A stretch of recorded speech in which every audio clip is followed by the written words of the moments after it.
Hello, everyone. Thank you very much. It's been a very big 2 days, I have to say.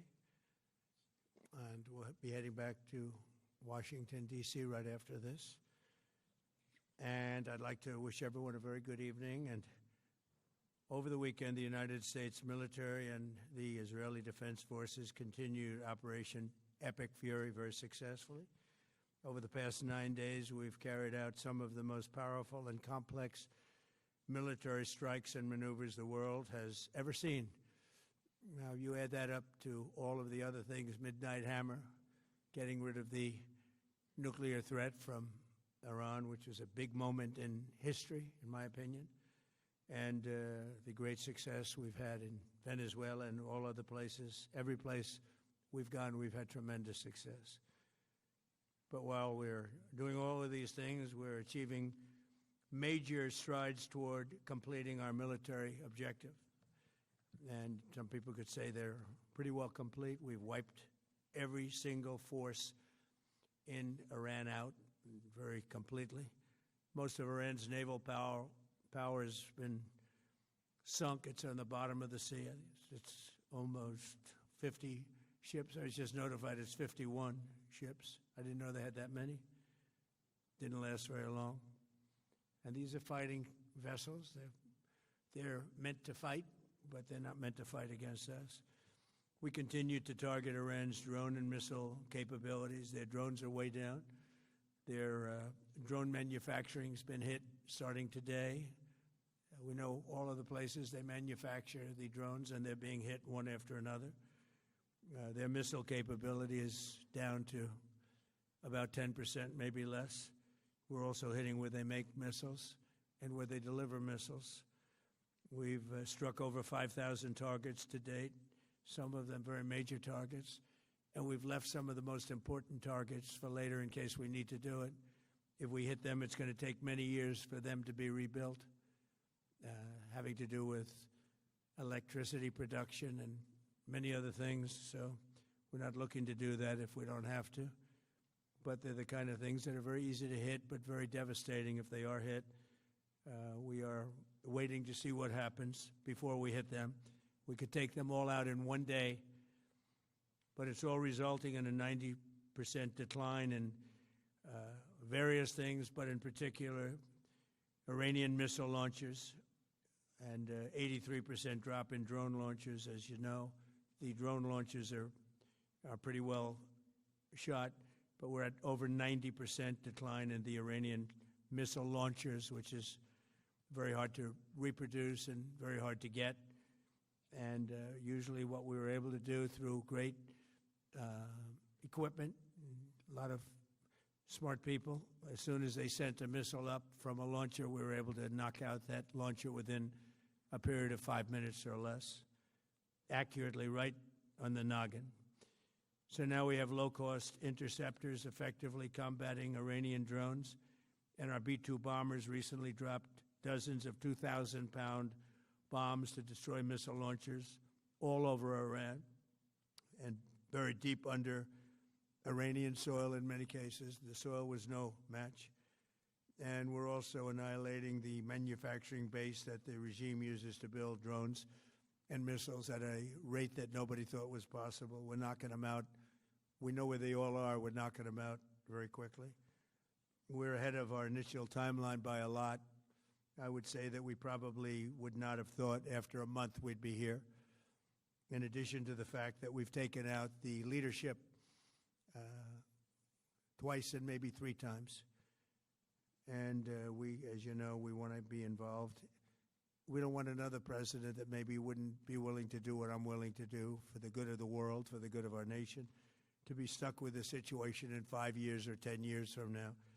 So we think they should put a president in, or the head of the country in, that's going to be able to do something peacefully for a change. They've been doing this for 47 years, killing people for 47 years, whether it's the barracks or even the SS Cole where they were involved.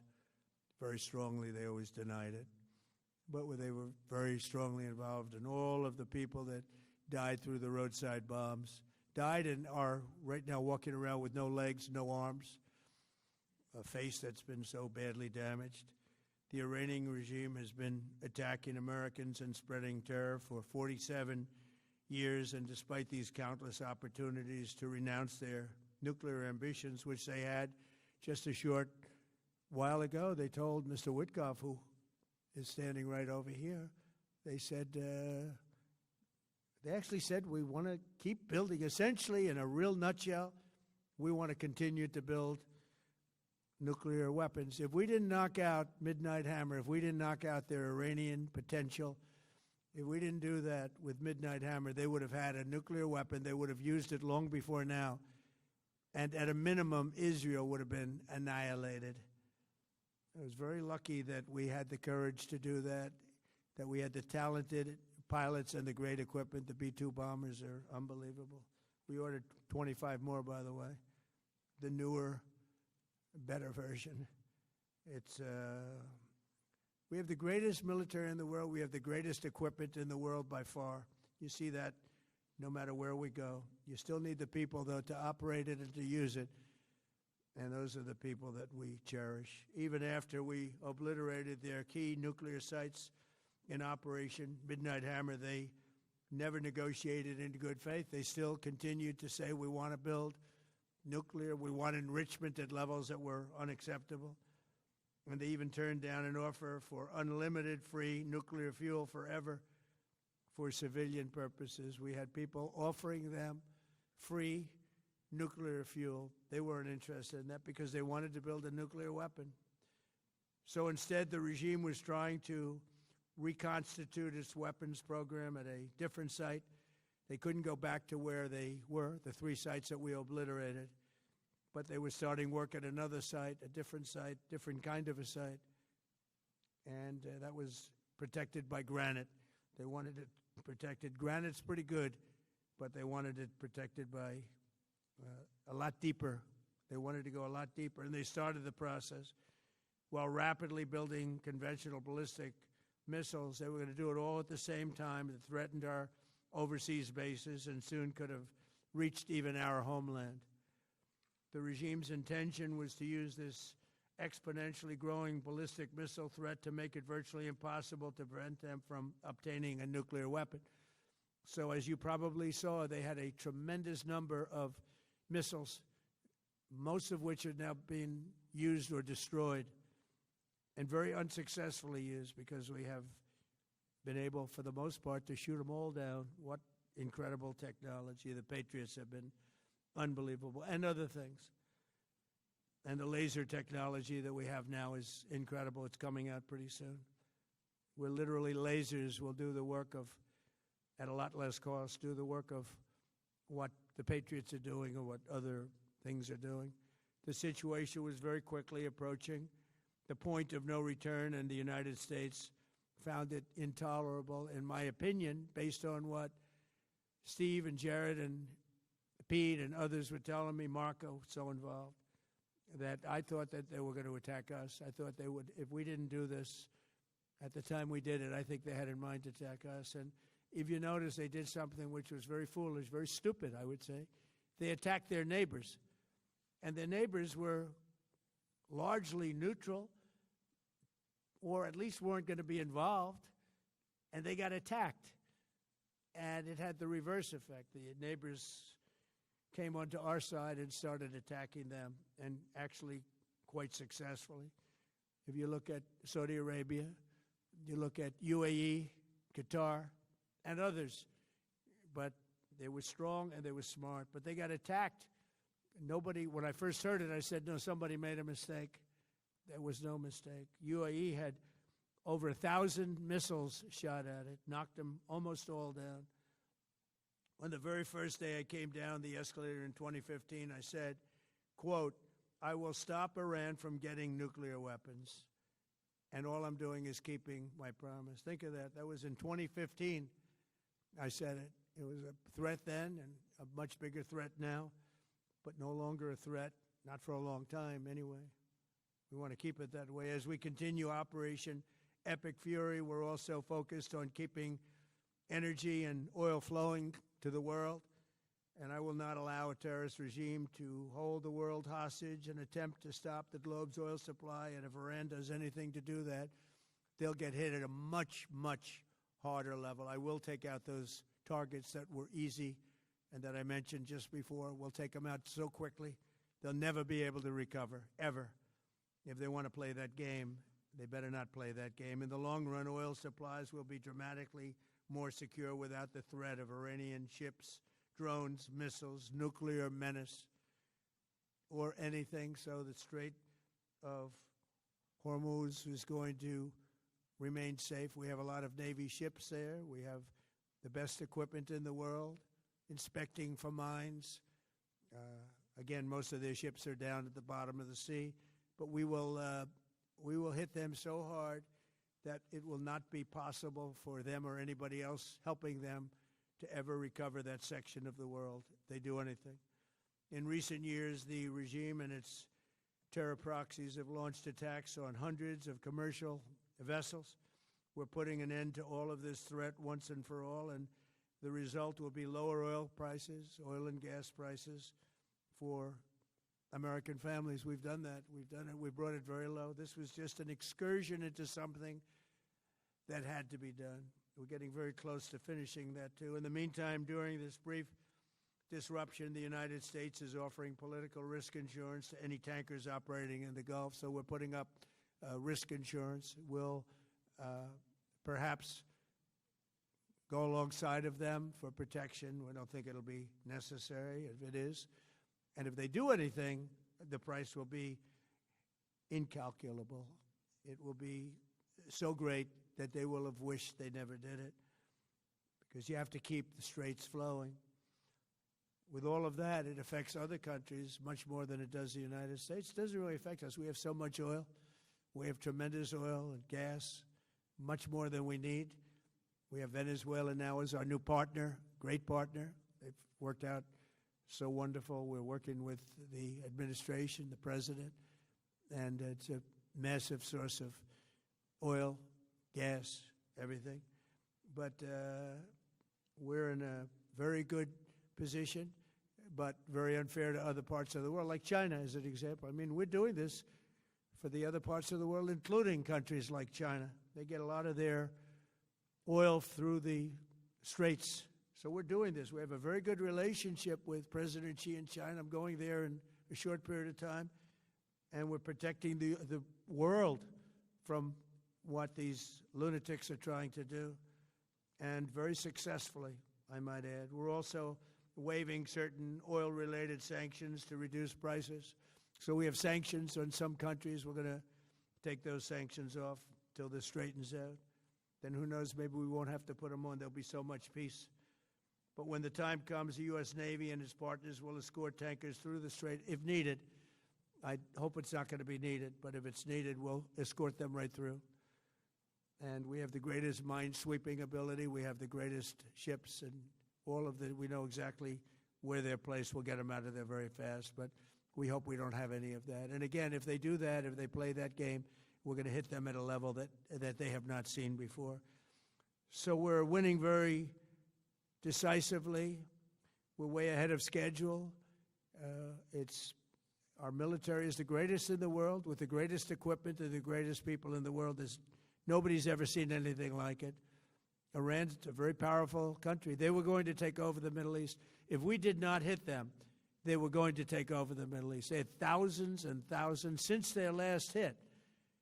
They had thousands and thousands of missiles and everything else. Most are now destroyed. But they were going to take over the Middle East.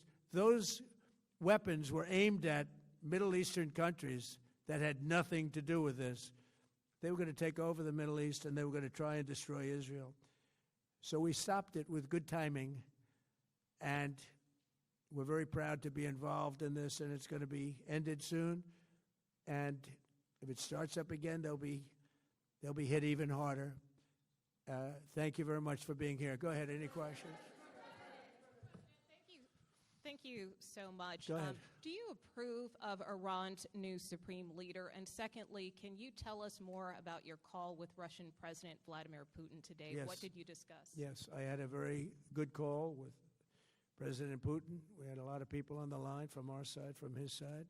We were talking about Ukraine, which is just a never-ending fight. And look, there's tremendous hatred between President Putin and President Zelensky. They can't seem to get it together. But I think it was a positive call on that subject. And we obviously talked then about the Middle East. And he wants to be helpful. I said, you could be more helpful by getting the Ukraine-Russia war over with. That would be more helpful. But we had a very good talk, and he wants to be very constructive. Yeah, please. Yeah, please. Thank you, Mr. President. On Iran, you called it an excursion. You said it would be over soon. Are you thinking this week it will be over? No, Are you talking but soon. about days? I think soon. Okay, and with respect Very soon. Look, everything they have is gone, including their leadership. In fact, there are two levels of leadership, and even actually, as it turns out, more than that. But two levels of leadership are gone. Most people have never even heard about the leaders that they're talking about. So it's obviously been very, very powerful, very effective. to Cuba, you said that Cuba wants to make a deal. Yes. What would the United States get in return for that, and why should Americans trust Marco Rubio to negotiate it? Well, Marco Rubio is doing a great job. I think he's going to go down as the greatest Secretary of State in history. Look at what we've done as a presidency. Look at what we've done as an administration. They trust Marco, and so do the American people trust. He's been successful no matter where he's been. He also speaks the language, which is always nice and always helpful. But he's dealing, and it may be a friendly takeover. It may not be a friendly takeover. It wouldn't matter because they're really they're down to, as they say, fumes. They have no energy. They have no money. They're in deep trouble on a humanitarian basis. And we don't want to see that, but they were very, very bad to a lot of people, as you know, and a lot of people living the Cuban-American vote, which I got at record levels. Very important. Those people are very important to me. I know what they went through. They went through hell. Some of them have gone on to be some of the most successful people in the country. Cuban-American business people, some of them are like the most successful in the country. And a lot of them are friends of mine because I've been fighting this battle with them for a long time. The Castro regime was brutal, but they lived off Venezuela. Now they don't live off Venezuela. Sends them no energy, no fuel, no oil, no money, no nothing. They lived without Venezuela. They couldn't have made it. And we cut them off from everything else. So, they're going to make either a deal or we'll do it just as easy anyway. Yeah. Please, go ahead. Tomahawk missile likely destroyed that Iranian girls' school. So will the U.S. accept any responsibility Well, I for haven't that strike? seen it, and I will say that the Tomahawk, which is one of the most powerful weapons around, is used by, is sold and used by other countries, you know that. And whether it's Iran, who also has some Tomahawks, I wish they had more, but whether it's Iran or somebody else, the fact that a Tomahawk is very generic. It's sold to other countries, but that's being investigated right now. Yeah, please. Thank you.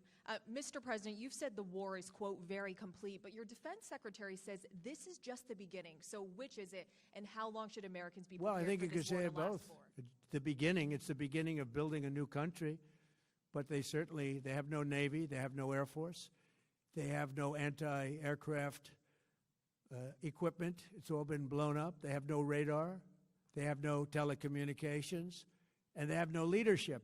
It's all gone. So, you could look at that statement. We could call it a tremendous success right now as we leave here. I could call it, or we could go further, and we're going to go further. But the big risk on that war has been over for 3 days. We wiped them out in the first 2 days. When you think about it, it's incredible. We wiped out a big Navy, very powerful Navy. These were ships. These were serious ships. These were ships that you buy when you want to win battles. They're all on the bottom floor. The sailors are all running off their ships. They refuse to get on the ships. The Air Force is gone. Everything's gone. The missiles are down to a trickle. The drones are down to probably 25%, and they'll soon be down to nothing. We'll have where they manufactured the drones are under fire as we speak. They're being hit. So the rest is going to be determination as to my attitude, along with the people in the Trump administration, what we want to do. Thank you. Yeah, please. Can I ask you, you mentioned you were going to waive certain additional oil waivers or sanctions. Can you talk a little bit more about that and address in particular? Well, we're looking to keep the oil prices down. We went artificially up because of this excursion into a very positive thing. I mean, this was an excursion that a lot of people wouldn't have done. I knew oil prices would go up if I did this, and they've gone up probably less than I thought they'd go up. But I don't think anybody thought we were going to be this quickly successful. This was a military success, the likes of which people haven't seen. We have the best military. We have the best equipment. We have, I believe, the best generals. We have the best. And this went very quickly.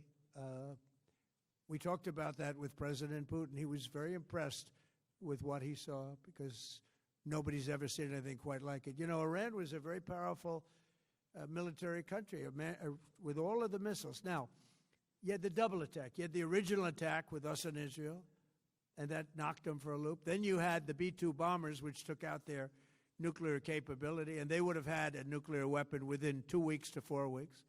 And they would have used it long before this press conference. And we might have had a much different press conference if we had a press conference at all. But it's been amazing. The military success that we've had is truly unprecedented. You've told your congressional colleagues that you will not sign any piece of legislation until the Save America Act is passed. Does that include the confirmation of Senator Mullen as your next DHS secretary? Does that mean a DHS funding bill? And Senator Thune said today it's not a matter of whether or not your Republican colleagues agree with the policy, it's about changing the process. In other words, getting rid of the filibuster to get there. So in order to get it, you're going to need Democrat votes. And what we're saying is the Save America, not the SAVE Act, which nobody knew what it was, the Save America Act, the Save America Act. And that's voter ID. We want voter ID. We want to be able to see a picture of the voter. We want to be able to see that the voter is legitimate. We want, very importantly, confirmation that this voter is a citizen of the United States of America, and we want no mail-in ballot scams. So we have exceptions for the military, for sick, for disabled, and for people that are away, business trips or whatever. Even vacations will be very liberal in that. We've added two things to it: no men and women's sports, and no transgender mutilization of our children. We don't want it's mutilization of our children, and we don't want that. So we added those two things. That's the 5 points. We have 5 very good points. It polls at 86% with Democrats. Think of that. The overall vote is 86%. With Republicans, it's 98%. And the only one opposed to it is a Democrat leadership because they cheat. They want to cheat. So we added those 2 points. We're going for the gold, and we're going to have to fight like hell. Now, certain things will happen. Certain things will take place. I'm here to do a great job for the country. But we don't have a country if we're going to have elections that are so corrupt and so dishonest like we've witnessed over the last period of time. You know, as an example, virtually nobody has a system of mail-in ballots like we have. No other country in the world. France went away from it. They all went, you know why? Because it's corrupt. And Jimmy Carter, when he had a commission, frankly, I think it's probably the best thing Jimmy Carter did. He said, you can't have mail-in voting because it's inherently dishonest. And it's turned out to be totally dishonest, so we're going to fight for it. Yeah. Has Iran activated any sleeper cells inside the U.S.? There's reports that they have press that trigger button to activate those cells, at least abroad? Well, they've been trying for a long time. We've been very much on top of it. One of the things we have to do is get the Democrats to stop the Democrat shutdown, because, as you know, the apparatus that looks into that, Schumer and the Democrats have shut it down, which tells you they probably hate our country a lot. But the Democrats have to open that up. But we've got very, very good intelligence into that. We know a lot of different things that have happened that have been very bad. A lot of them came in during the Biden open border period, but we have them under, we've got them, we're watching every single one of them. Yeah, we know a lot about them. The biggest problem we have is the Democrat shutdown. We know a lot about them, but the shutdown doesn't allow us to do what we have to do. Do you have to take him out? Does he have a target on his back? You mean the new supreme leader? You mean the son? How can there be an Iran with Well, another I don't Ayatollah? want to say that, but you know, I was disappointed because we think it's going to lead to just more of the same problem for the country. So I was disappointed to see their choice. Thank you, sir. You've said you have someone in mind to be the new Iranian leadership, if not the Ayatollah's son. What are you looking for in that person? Are you looking at someone internal, given that you just said that their leadership has been I decimated like the and idea wiped of, out? internal and eternal, come to think of it.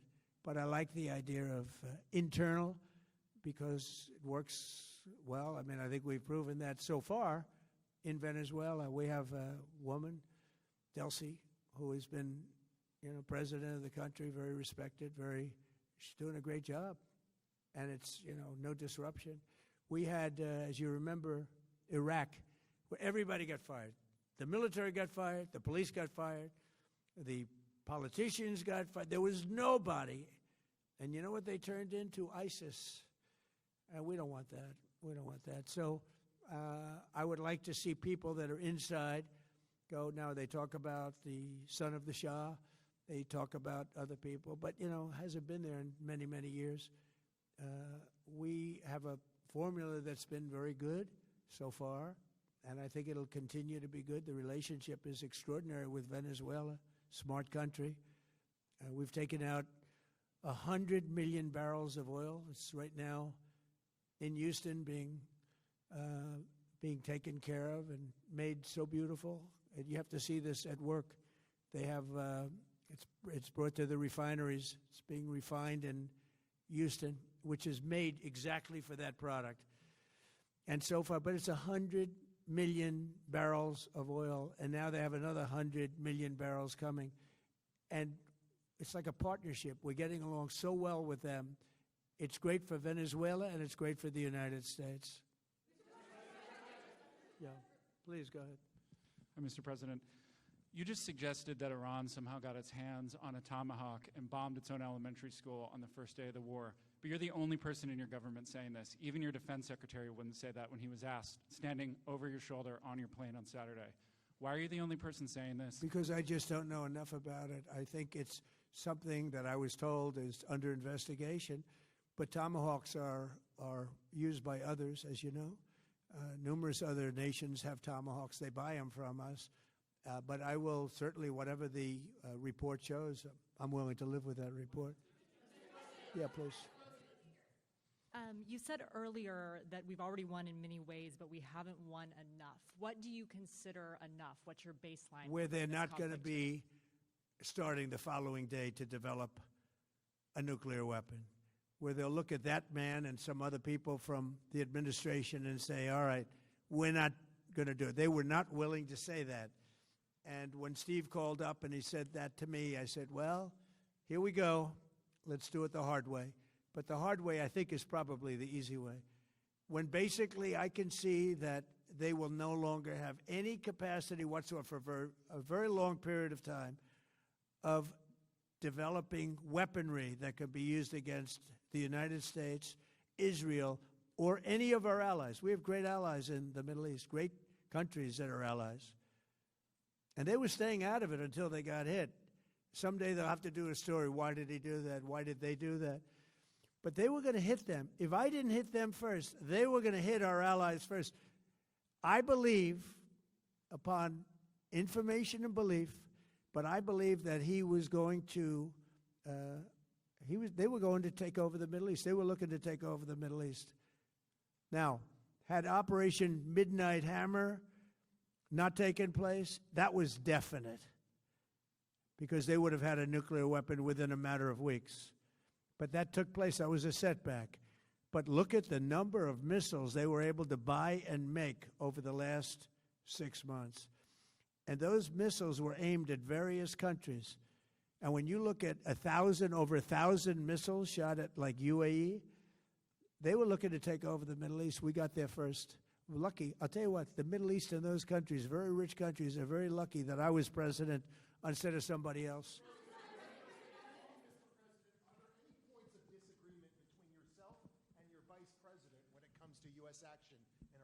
I don't think so, no. No, we get along very well on this. He was, I would say, philosophically a little bit different than me. I think he was maybe less enthusiastic about going, but he was quite enthusiastic.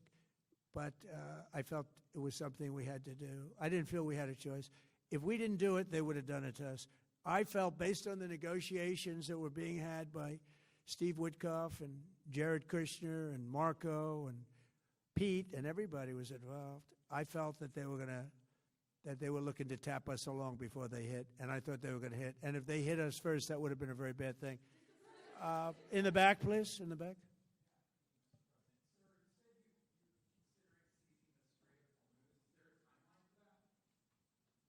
About the Strait, you mean? Yeah, well, I want to keep it open. I want to keep it good. You know, it doesn't pertain to us so much as it does to China. We're really helping China here and other countries because they get a lot of their energy from the Straits. But, hey, look, we have a good relationship with China. It's my honor to do it. Yeah. Supreme Leader, you have called him an unacceptable choice. So does he have a target on his back? And how can you say I don't want to say whether or not he does because that would be inappropriate. But, hey, look, I had a target on my back because, as you people wrote pretty well, they caught the assassin that was after me. So we just got them first. But they caught the assassin. They have him now in custody that was after me. So, you know, but people don't like to mention that. But they did catch him. And I'd like to congratulate our military, Secret Service, FBI, all of the people that worked on that. But they did. Yeah, please. No, go ahead, please. Thank you, Mr. President. You promised the Iranian people you would help them, but it sounds like you're willing to end this fight after your military objectives have wrapped up. Isn't that a betrayal of the people? Will I help them? I'd like to, if they can behave, but they've been very menacing. You know, they're great people. They have an amazing population. It's amazing, smart, brilliant, energetic. They have a great, I'd love to help them, but they have to be in a system that allows them to be helped. And right now they're in a system that only allows failure. And I don't want that. And I want a system that's not going to be attacking us. We want a system that can lead to many years of peace. And if we can't have that, we might as well get it over with right now. Yeah, please. Thank you, Mr. President. As of today, there have been 8 U.S. military fatalities associated with the war in Iran. How many American deaths are you willing to have in this war? Well, as I said before, when you have conflicts like this, you always have death. And I was at Dover yesterday. I met the parents, and they were unbelievable people. They were unbelievable people, but they all had one thing in common. They said to me one thing, every single one, finish the job, sir. Please finish the job. And I'll leave you at that. Thank you very much, everybody. Thank you.